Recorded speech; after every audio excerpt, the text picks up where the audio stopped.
กราบสวัสดีพี่น้องสวัสดีสวัสดีFCเบอร์สู่ทุกคนสวัสดีตอนรับเข้าสู่ช่องงาน เอ้าน้องอ้น มื้อนี้น้อยเขามาบ้านพี่น้องเอ้ยเขามา น้องอ้นสบายดีก่อน เขามาตำข้าวเหมาซอย สบายดีก็ตีหลังสบายดีก็ลูก อ่ะสบายดีเร็ว สบายดี ๆสบายดีเร็ว บ่ได้สบายดีถึงเลยเด้อ ๆ สบายดี เอาเบิ่ง สบายดีพี่น้อง มื้อนี้สิมาตำข้าวปุ้นรองมากมื้อนี้หันมาตำข้าวเหมาซอยทีมงานเฮาเพราะว่าทีมงานเฮาเฮ็ดข้าวเหมา เบิดมือเลย เบิดมื้อพี่น้องมื้อนี้ข้าวเหมาหันบักได้หลายหนึง ตำขอบคุณ มาเบิ่ง คือเบอร์มึงยันเบอร์ บ่ เอาคุณเลือกปกประจำ เย็บเรือมาจ้ะ มึงยันเบอร์ โอ้ยอย่าเรืออยู่ด้วยเจ้ะ ปลา ดงเลยเจ้าดง อ่ะน้องวันสบายดี สบายดีนี่ติ สบายดีนี่ สบายดีสบายดีก่อนสบายดีสวัสดีค่ะสามห้องมาหันเลยจ้ะถ้าพี่ใหญ่ๆหันแล้ว กินกับคุณนะคะ โยก น้องอ้นบ่ได้คอยมากพอปันใดเลยน้อง กับ จี พี่บดเปื่อย ฟ้าพี่น้อง โอ้กับพี่บ่เปื่อยวะเข้มมาจ้ะเมื่อไรแต่คำเดียวไปกับใหม่ชิมอ่ะสิจะใครบอกเฟิร์นใหม่เลยก็อยากเขาชิมไหม สวัสดีพี่น้อง เดี๋ยวจะหันแนวมาใส่ผักกาดตันเนี่ย เสียบเยอะ อยากกันดิพี่น้องไง เสียบเราบอก พอดีเป็นของใครยังเนี่ยปีเป็นมะแขงค่ะ ดีต้าเลยผมดีต้าน้องอดนะ ออกหน้าน้องอด โยกวะ ออกด้วยล่ะเด้อบอกสบายดีกับว่าสบายดีโอ้โห บได้สบายดีด่วนเลยดิขาดน้ำปลาเฮ้ยอย่านะ เป็นยังไง ซุปหวานๆชิมข้ามยังไง ไม่ได้ถึงจะมาเสร็จ เอ แล้ว อ มาเค็ม ชิมข้ามยังไงมันหวานเอาลงแม่ไม่ซักนะน้ำตาลกับบักหน้าเอาเด้ออันนั้นเออเห็นสั่น ใช่แล้วกินเลยปีคนชนาย พอดีป่ะ กินเลยกินไปกินมาเลยอิ่มพ่ออะไรทำโขกมาเท่าไหร่ ไปกินอยู่เพื่อนพวกนั้นบ่ ชิมกระสี จุ๊บ เอาถ้วยมาแบ่งให้แม่ได้ยัง มาเรื่องมาไปหรอเราไปเลย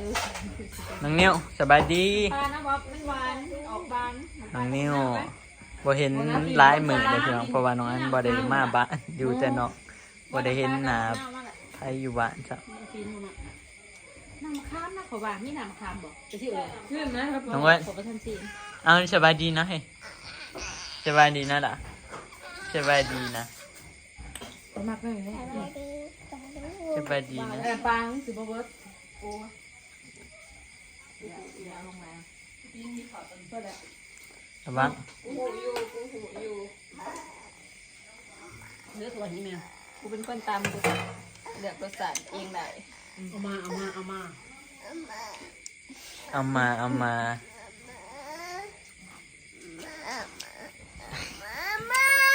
จะจักเดือนเนี่ยจะจักปีจักเดือนนะ เพชรกับลูก บ่ต้องอดจะจักปีจักเดือน ทั้งวันจะปีจะเดือนทั้งวันปีหนึ่งกับ3 เดือนปลายแล้วปี3 เดือนเหรอวะเนี่ย3 เดือนปลาย ง่ายเลยได้เพิ่นสิได้2 ปีนี่ถือว่า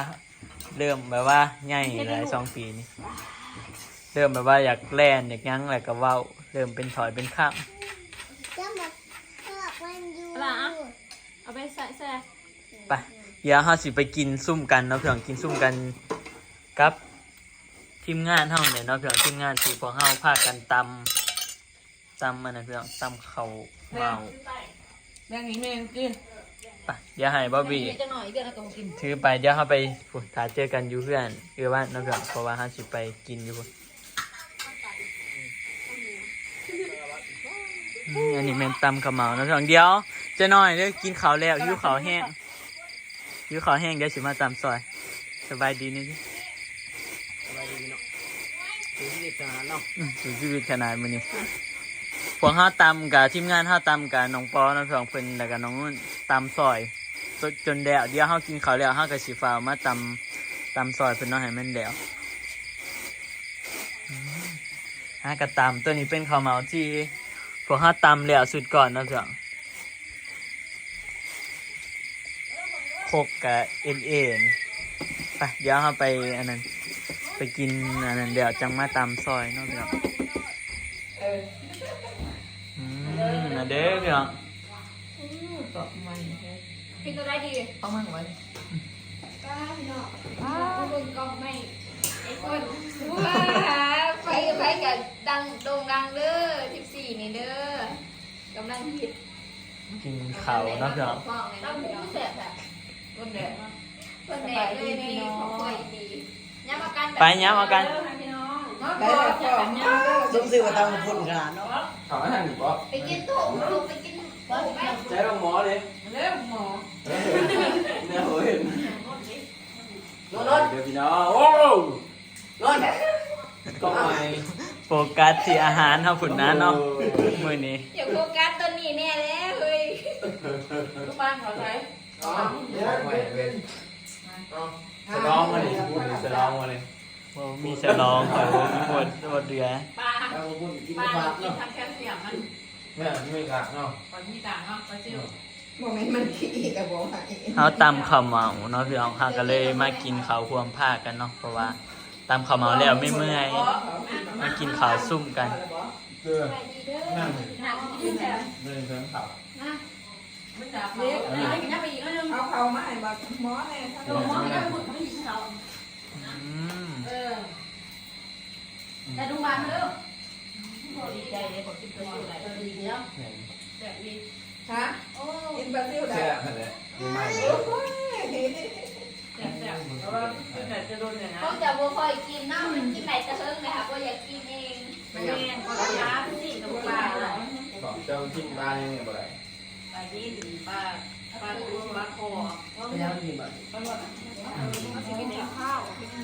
อาหารมื้อนี้ มันเป็นแม่ผ้าแบบนั้นออกมาหันมันเป็นลิ้นผ้า หลากหลายพี่น้องนะหลากหลาย เขาร่วมกันมือเขาไปเขาร่วมมือ เบิ้ลมือเลยดิ แล้วเขาว่า ทุกปีกับแบบนี้ใช่เนาะ ยามใดยามนั้นเนาะพวกเฮาเฮ็ดข้าวเหมายามใดก็แม่นเด้อพี่น้องเอ้ย เห็ดหมดลายหลายเนาะ ว่าก็คือ พี่นานนี่มาเซ็ตนะคะนี่ก็ นี่ มา ไม่ใช่ พี่นายังนี่เขาถึงสูรุปโลกับเลยต่อย มันจะไม่เห็นเขาเปลี่ยนจริงๆนะจะไปอย่างนี้ ถือองซีป้าเนาะองซีเขาเหมา ผมบอก นี่น้องหลาน ผมบอก หมดยังไม่นอน มันนี่นะ เขาว่าองซีแบบนี้แหละแต่ว่าเปลี่ยนใบมัน นี่ดูว่านี่ยังน้ำหอมเนาะ สีได้ เขาเฮ็ดได้หลายเห็นนะเนาะเขาขายเห็นนะเขายังเขาสิดูต่ำเว้ย เขาใส่รถไทยเหรอ ใช่เอา รถแก่ โดย ใช้จับตอกๆเนาะ แซ่บได้ปาน มวยของคุณมาเนาะแต่แบบนี้เนาะ แต่ว่านั่น เขาถามว่าไม่เคยกินเนาะ ขึ้นมามั่นใจ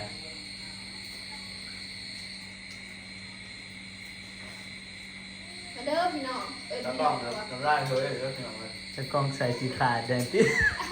อยากกินข้าวกินก่อนเดี๋ยวปล่อยเขาที่หลัง ใช่ใช่น่ะ กิน แต่ ก่อ ไม่ น กว่า ร้านมวยนะ เอาจำมันเห็ดผ่านปุ๊บไปได้ สองมันปักปัก เป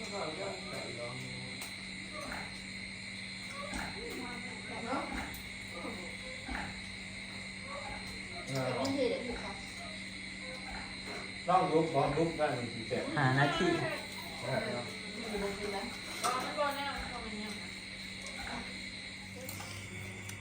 มาเด้อพี่น้อง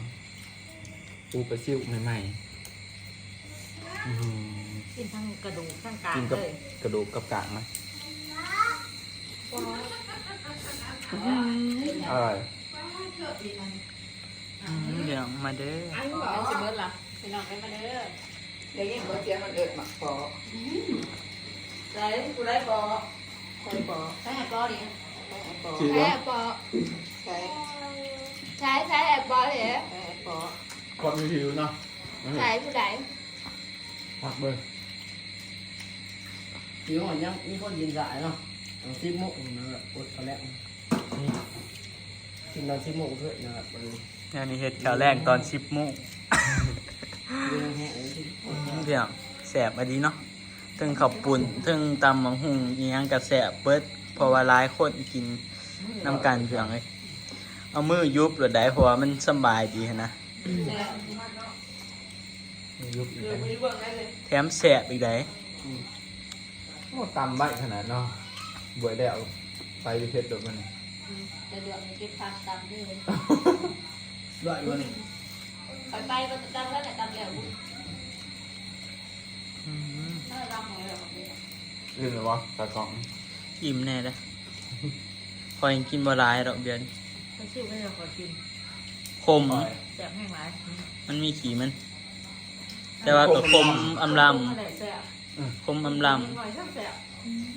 แห้ง จะ มา มันเป็นชื่อเงาเลยนะ มากๆคม กิน บะหมักนะเป็นนี่ปลาดุกปลาคอมาเป็นชื่อปลาเค็งดิ ว่าจะขึ้นเน็ตได้เลยแต่ไม่มีโอกาสได้กินไปซื้อ ๆมันจะกินดีมากกว่ายังมาล่องนุ่งหันตัวมาล่องปลาแก้วมาล่อง ปลาแก้วมันต่างกับปลาซิวเด้อ คอยว่าคนเขาที่เขาบ่กินอีหยังอย่างใดอย่างหนึ่งค่ะชื่อว่าเฮาตัวเขาแล้วเขาก็กินฮะกินได้แต่ว่าบัดเดียวเขาอยากอ้วกได้แม่นบอกเป็นยังไงแม่ชื่อว่าถ้าตัวจะกินปลาที่จะบ่กินตัวจะกินได้ โมแม่นคนใดกินโลด ชีว่าวังหันจะแกงหน่อไม้ใส่ปลาจะก็ยังกิน เดียวหนึ่งแกงหน่อไม้เป็นหมอแกงหน่อไม้เป็นหมอ คือพอบ่ปีหาลูกแกนหันแล้วว่ากินกบฮะก็อยากโจกคอหากูแล้วว่า บอก บอกแกลงกินกบ โอ้อันนั้นเราดกกินแม่หันกินเพราะจะระยะข้าว